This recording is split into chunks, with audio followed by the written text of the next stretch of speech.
Buenos días. Vamos a comenzar. A ver.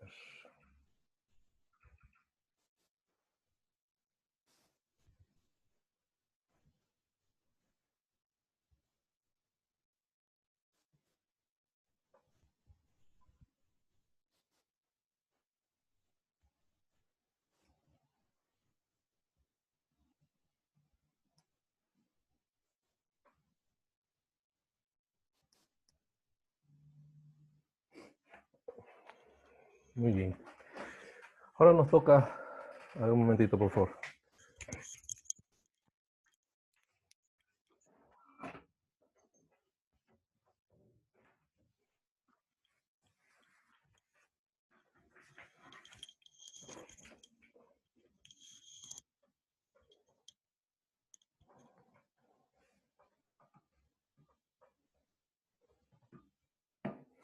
Bien. Ahora nos toca mirar sobre los principios de Fayol. Además de las 6 funciones básicas para la empresa que vimos en las anteriores clases, Fayol también propuso que para que exista una buena administración, los administradores deben cumplir 14 principios. ¿Qué son principios? Los principios son guías que nos amoldan el comportamiento, ¿no es cierto? Una persona tiene su principio o sus principios y en base a sus principios se comporta de alguna manera, ¿no? Bueno, en el caso de la administración clásica, Fayol propuso 14 de esos principios, que son entonces guías para el buen comportamiento o la buena administración en este caso, ¿no es cierto?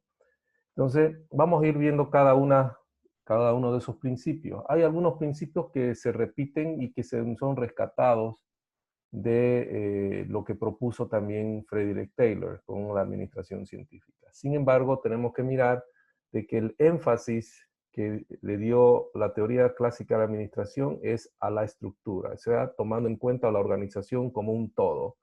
Y en esa organización existen partes, ¿no es cierto?, que son, en este caso, los órganos, los departamentos de la empresa, ¿no es cierto? Los órganos son los departamentos de la empresa. Y cada departamento, ¿no es cierto?, básicamente cumple, como lo planteó él, 6 funciones distintas, cada función con su especialidad. Bueno, entonces, el primer principio es el que se llama precisamente la división del trabajo, donde dice, como decía también Frederick Taylor, de que el trabajo, ¿no es cierto?, será más eficiente cuanto más especializado sea la persona. Sin embargo, Fayol no solamente miró a la tarea, a la parte operativa de los trabajadores, sino que miraba a la organización como un todo. Y esa especialidad, esa división de la administración, de ahí salen esas 6 especialidades, ¿no es cierto? La división estaba en función de la estructura, ¿no? Y ahí aparecen esas 6 especialidades, 6 labores principales que debe realizarse en la administración, ¿no? La labor técnica, la labor financiera, la labor comercial, la labor de seguridad, la labor contable o de registro y la labor administrativa, que es la que coordina las otras 5 funciones. Entonces, ahora, en cada una de esas tareas o funciones, ¿no?, de la organización en la administración, se tiene que buscar la especialidad, porque evidentemente, ¿no es cierto?, cuanto más especializada esté la persona en esas funciones, mucho más eficiente es su tarea, mucho más eficiente es su trabajo, ¿no?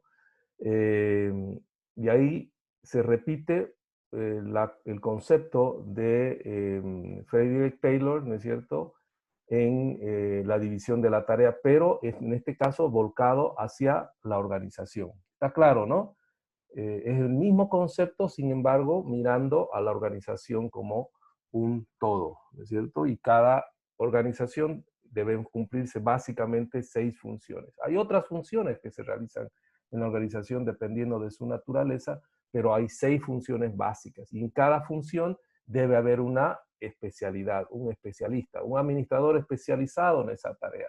Y si vamos dividiendo la estructura de la organización, ese departamento también tiene, podemos llamar subórganos, ¿no es cierto? Subdepartamentos. Entonces, en este caso son las unidades, las divisiones de los departamentos, ¿no?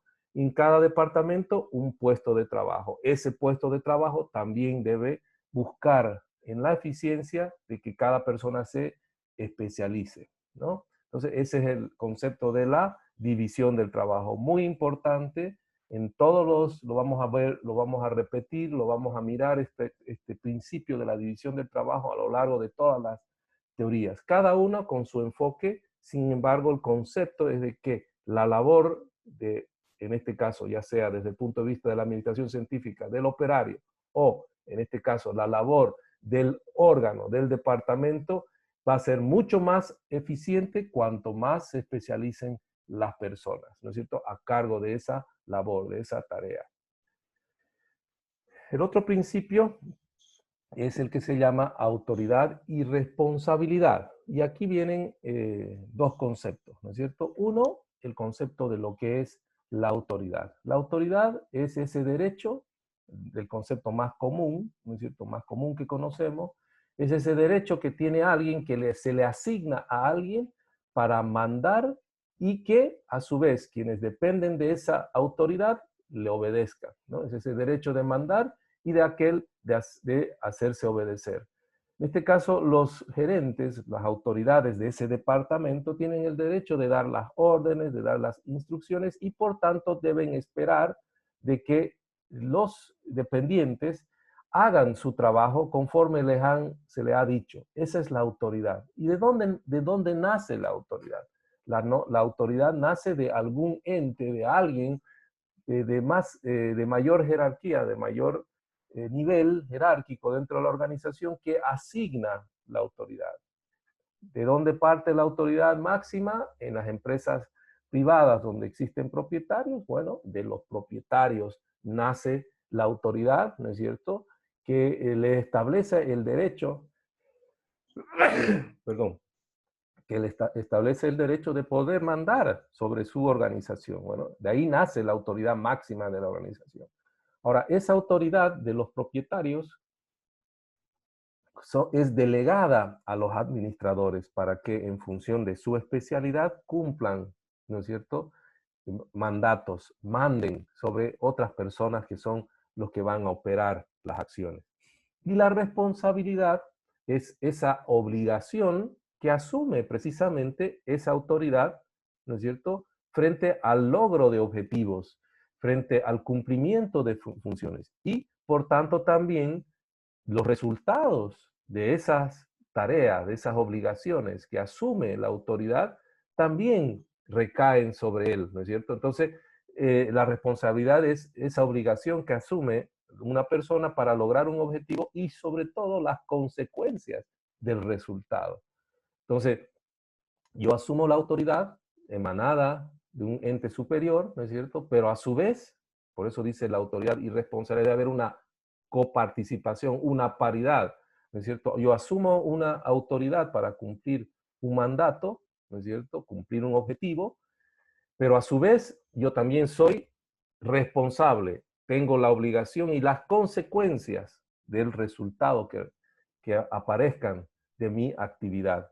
Y por tanto, si yo tengo la autoridad sobre un departamento, soy el jefe, el gerente de un departamento, todo lo que sucede en ese departamento es mi responsabilidad. Inclusive la responsabilidad, asumo la responsabilidad de los resultados de mis dependientes, a quienes he también asignado funciones, ¿no es cierto?, para que ellos puedan operar. Les he asignado autoridad en función de su especialidad, pero los resultados del trabajo de ellos es también mi responsabilidad. Por eso hay un principio que no se lo vea en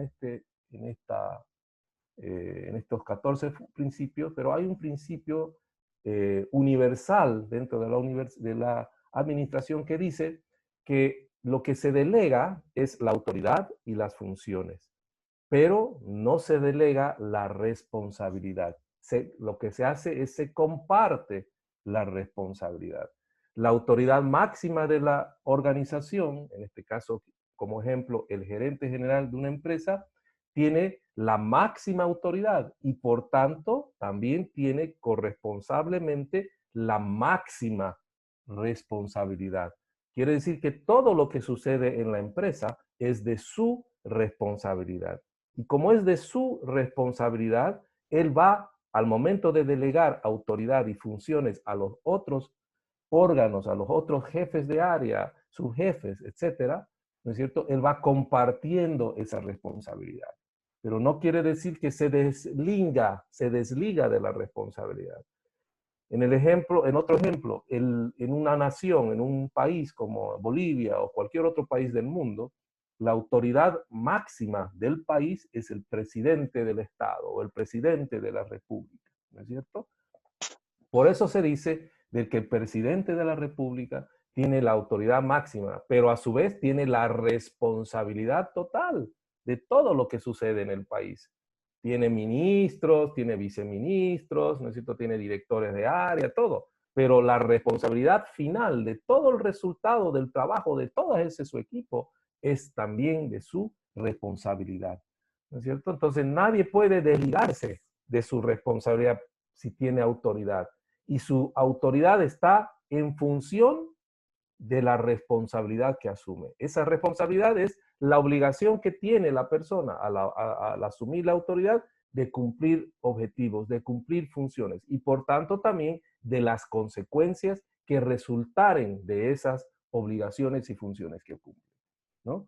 Entonces, al asignar responsabilidad, se debe también dar la autoridad suficiente. Si yo estoy asignando una responsabilidad, delegándole funciones para que él cumpla unas obligaciones, tengo que dar también la suficiente autoridad para que esa persona pueda cumplirlas, ¿no es cierto?, a cabalidad. Por eso es tan importante la especialidad. Por eso se contratan personas que cumplen, ¿no es cierto?, mínimamente las condiciones en cuanto a capacidad, conocimientos, experiencia, personalidad, porque con eso estamos de alguna manera asegurando, ¿no es cierto?, el cumplimiento, porque esa persona que contratamos tiene que tener las capacidades, los conocimientos, la experiencia suficiente para cumplir esas obligaciones que le vamos a asignar, a delegar, ¿no es cierto? Y por tanto, al asignarle obligaciones, la responsabilidad, también le tenemos que dar la autoridad, ¿no es cierto? La autoridad suficiente para que pueda cumplir. Entonces, el principio de autoridad y responsabilidad nos dice, ¿no es cierto?, que debemos, así como asignamos responsabilidad, ¿no es cierto?, al momento de delegar autoridad, le tenemos que dar esa autoridad suficiente para que pueda cumplir con sus obligaciones, ¿no? Está claro, ¿no? Entonces, la distribución del poder se hace a través de la delegación de autoridad dentro de la estructura organizacional. Pero a su vez que entregamos autoridad, esa persona debe ser consciente que asume una responsabilidad, que son las obligaciones y por tanto las consecuencias de ese cumplimiento de obligaciones que se le da. ¿Está claro, no? Ese es el principio de autoridad-responsabilidad. Si hay una pregunta, nuevamente estamos abiertos para poder extender, podemos hacer más ejemplos para que se pueda entender si es que ustedes no comprenden. Así que no siéntanse libres, por favor, de preguntar. El otro principio es el principio de la disciplina, ¿no es cierto? Fayol, como miraba a la administración como esa responsable obligación, ¿no es cierto?, de ver el funcionamiento de la estructura de la organización y en función de la eficiencia de esa estructura, el resultado óptimo que buscaba en la administración, señaló de que es importante también, como un principio, la disciplina. Quiere decir que todas las personas que pertenecen a una organización deben respetar normas, reglas, que se hacen con el propósito de establecer, en lenguaje tradicional, las reglas del juego, las reglas que van a dominar y regir para que exista una buena relación interna. Y en esas reglas, ¿no es cierto?, está la definición de las ubicaciones, ¿no es cierto?, las definiciones de la autoridad, las funciones que debe cumplir cada una de las autoridades que están formando parte de la estructura, las funciones que cumple cada miembro de la organización tienen que estar claramente establecidas. Cada función pasa a ser una norma, una regla, una obligación, ¿no es cierto?, que el funcionario y los trabajadores deben cumplir. Pero eso tiene que saberse previamente, ¿no es cierto? Las normas tienen que ser de conocimiento general y de cumplimiento obligatorio, ¿no es cierto? ¿Para qué? Para que, como sabemos, como están las reglas del juego, ¿no es cierto?, las reglas establecidas, todos saben cuáles son las reglas, no tendría que haber, ¿no es cierto?, ningún malentendido, ninguna sobreposición de funciones, ¿no? Porque todos están respetando la disciplina, respetando las normas. Toda persona que pertenece a una empresa, a una organización, debe cumplir normas. Esas normas están establecidas para que exista un buen relacionamiento, para que exista una información clara de quiénes cumplen y qué funciones cumple cada miembro dentro de la organización. ¿Cuáles son sus atribuciones? Quiere decir, hasta dónde puede tomar decisiones un administrador, hasta dónde tienen atribuciones los operativos para cumplir sus funciones. Esas son las normas que regulan la organización y todos tienen que respetar esas normas, porque además las normas van acompañadas de quienes no cumplen de las sanciones, ¿no es cierto? ¿Por qué? Porque al no tener disciplina, al no cumplir las normas, afecta, ¿no es cierto?, al relacionamiento regular, normal dentro de la empresa. Entonces, el principio de disciplina es importante. Toda persona que pertenece a una empresa, a una organización, debe respetar las reglas que rigen esa organización. El otro principio es muy importante y y se acuerdan seguramente, que sale de las enseñanzas aprendidas de los militares, ¿no es cierto?, del régimen militar, es el que se llama el de la unidad de mando. Es decir, que en una estructura, ¿no es cierto?, dentro de la organización, cada persona dentro de esa estructura de la organización recibe órdenes única y exclusivamente de un mando superior. Y por tanto, el empleado, el trabajador, solamente debe reportar a un solo jefe. Eso se llama unidad de mando. En una estructura, toda persona que está dentro de una estructura tiene un jefe, quiere decir, y debe únicamente reportar a ese jefe, ¿no es cierto? Un jefe puede tener varios dependientes. Cada dependiente depende, o sea, debe reportar a ese único jefe. Entonces, en una estructura de la organización existen niveles jerárquicos, ¿no es cierto? Y cada nivel jerárquico tiene sus dependientes, ¿no es cierto? El nivel superior, donde están los niveles directivos de la organización, tienen sus dependientes, que son los jefes o gerentes de nivel de mandos medios. Esos jefes de mandos medios, a su vez, también tienen sus dependientes, que son jefes, gerentes, supervisores, ¿no es cierto? Depende del nombre que se le dé, de los mandos inferiores de la organización, que son los mandos operativos, más directos relacionados con quienes trabajan la parte operativa, ejecutiva de las funciones relacionadas a la empresa. Bueno, entonces, en esos niveles, ¿no es cierto?, cada nivel tiene sus jefes y cada jefe tiene sus dependientes. Esos dependientes responden únicamente a ese jefe y así sucesivamente va subiéndose, ¿no es cierto?, los mandos dentro de la organización, los niveles de mando dentro de la organización. Entonces, hay un solo mando, ¿no es cierto? Un solo mando que se parte desde la gerencia general de una organización y se distribuye ese mando dentro de la estructura. El concepto está, o el principio está relacionado a que cada persona dentro de la organización debe recibir únicamente un mando de un solo jefe, instrucciones de un solo jefe. Y es a ese jefe al que debe reportar. Licenciado, Sí. una explicación sería como un coronel en un cuartel, digamos, ¿no? Porque todo el cuartel el coronel tiene mando de este cuartel y lo que le siguen son los subtenientes, después los oficiales y los soldados. Así El es. que tiene el mando es el coronel. Es el coronel, pero ese coronel delega, ¿no es cierto?, su autoridad también en los mandos siguientes, ¿no? Suboficiales, ¿cómo se llama? Sargentos, Subtenientes. subtenientes y después está la tropa, digamos, ¿no? Entonces, ¿a quiénes él manda directamente? El jefe, el general manda a sus suboficiales. Esos suboficiales tienen a su cargo un conjunto de subtenientes.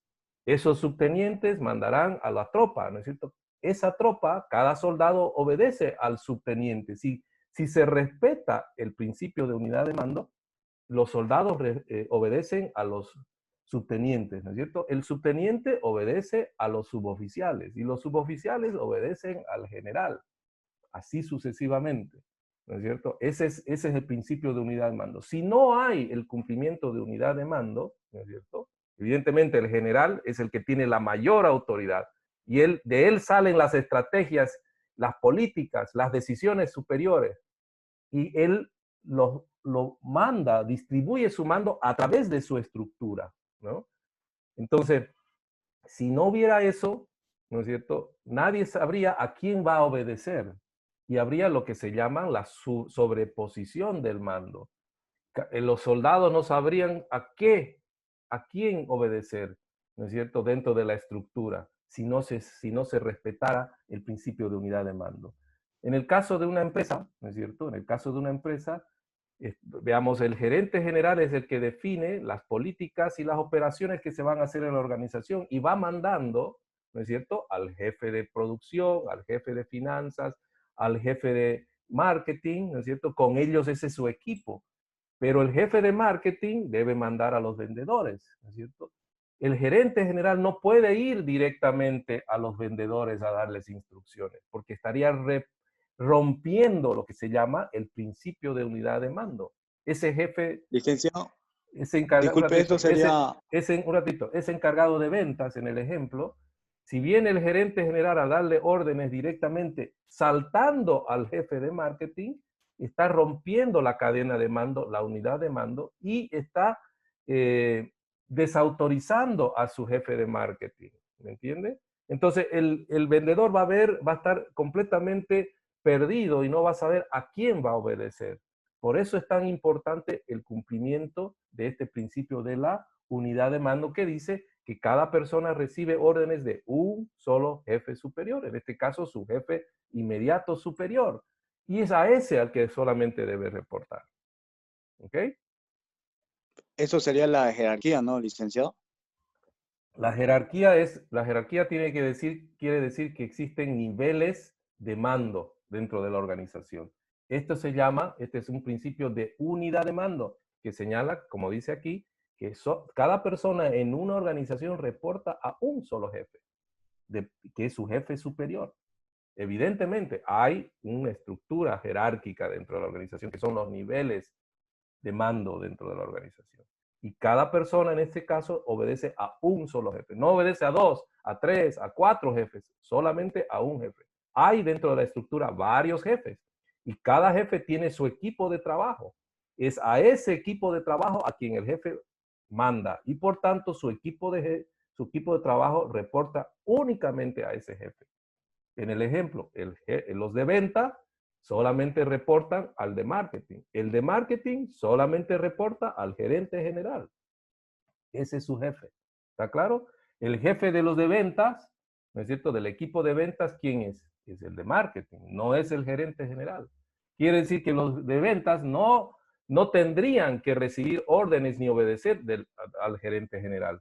El gerente general, si quiere que se cumpla un mando, una instrucción, debe ir primero al, al gerente de marketing. Es a él a quien va a mandar. Y ya el gerente de marketing debe obedecer, evidentemente, a su jefe superior y mandar a los de ventas. No va directamente, porque si no se hace la ruptura, ¿no es cierto?, de la cadena de mando. Existe una cadena de mando, evidentemente, establecida por los niveles jerárquicos, pero hay un canal que debe respetarse, ¿no? Entonces, eso nos da el principio de unidad de mando, ¿no? donde dice que cada persona debe recibir órdenes de un solo jefe superior y por tanto esa persona debe reportarse únicamente a su jefe superior. ¿Está claro? Es muy importante este principio de unidad de mando. Bien, el otro, y en ese mismo contexto, y aquí vamos a hablar, ¿no es cierto?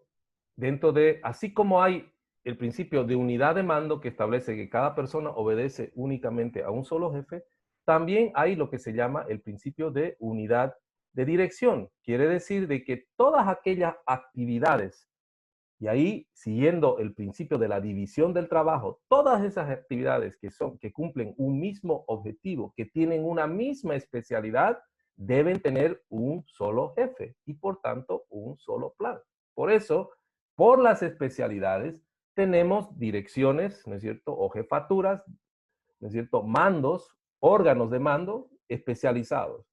Jefaturas o direcciones o gerencias de finanzas, de marketing, de producción, de administración de recursos humanos, de operaciones, dependiendo de las especialidades que tiene la organización, eso es un órgano. Y en ese órgano, esa área que cumple el mismo objetivo, la misma especialidad, debe tener un solo jefe. Quiere decir que en todo lo que se refiere al marketing, por ejemplo, el único responsable y la única autoridad y quien define los objetivos del marketing es el gerente de marketing.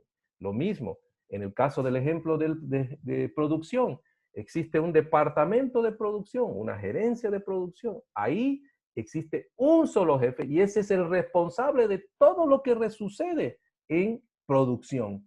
Eso se llama unidad de dirección.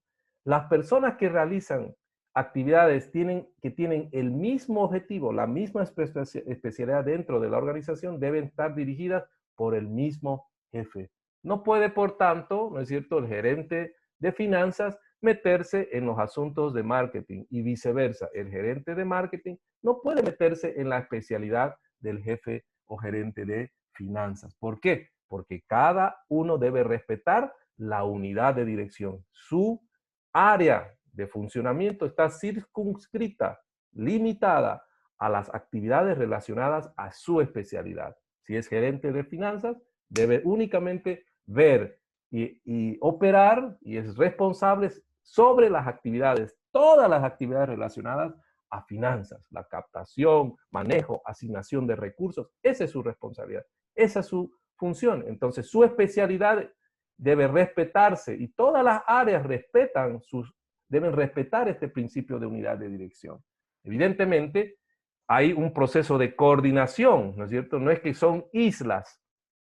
El gerente de marketing, el gerente de finanzas, el gerente de producción son coordinados ¿por quién? Por el gerente general, que es, ¿no es cierto?, el que dirige, en este caso, toda la organización a través de los mandos medios, que son las especialidades, los jefes de área, gerente de finanzas, gerente de marketing, gerente de producción, gerentes de administración de recursos humanos. Esas son las especialidades y cada una de esas especialidades tiene un solo jefe y por tanto es responsable del cumplimiento de los objetivos relacionados a esa área. Eso se llama unidad de dirección, ¿ya? Si se corta, nuevamente volvemos, como siempre, a través del mismo link, a la clase para poder tomar la asistencia, ¿ya? Entonces, ¿alguna pregunta sobre la unidad de dirección? ¿Se entiende, no? Las actividades que cumplen el mismo objetivo, la misma especialidad, por eso Fayol reconoció la existencia de 6 especialidades básicas, no quiere decir que son las únicas, son las básicas, las que siempre deben estar presentes. Bueno, en esas funciones, ¿no es cierto?, que cumplen cada especialidad un objetivo específico, que lo hemos explicado, ¿no es cierto?, debe tener también una autoridad. Esa unidad, esa dirección, esa jefatura, esa área, debe tener un jefe, ¿no es cierto? Y ese jefe es el responsable de todo lo que sucede en esa área. Tiene que, por tanto, tener la autoridad máxima de esa área. Eso se llama unidad de dirección, ¿ok? No puede haber sobreposiciones. Por eso tiene que haber mucha claridad en las funciones que debe cumplir cada área y sobre la cual cada jefe es responsable. ¿Ok? Eso se llama unidad de dirección. ¿De acuerdo? Fíjense que todo está, estos principios están basados en los 6 funciones básicas de la empresa. Y Fayol mira la organización como una estructura, no que Taylor miraba la función en base a las tareas. Fayol mira en función de la estructura. Son las áreas y cada área tiene su especialidad y por tanto cada especialidad debe tener un gerente especializado, un jefe. Ese jefe, ¿no es cierto?, es el que es responsable del cumplimiento de los objetivos de esa área. Ese es el principio de unidad de dirección. Bien. El otro principio es el principio de la subordinación del interés particular al interés general.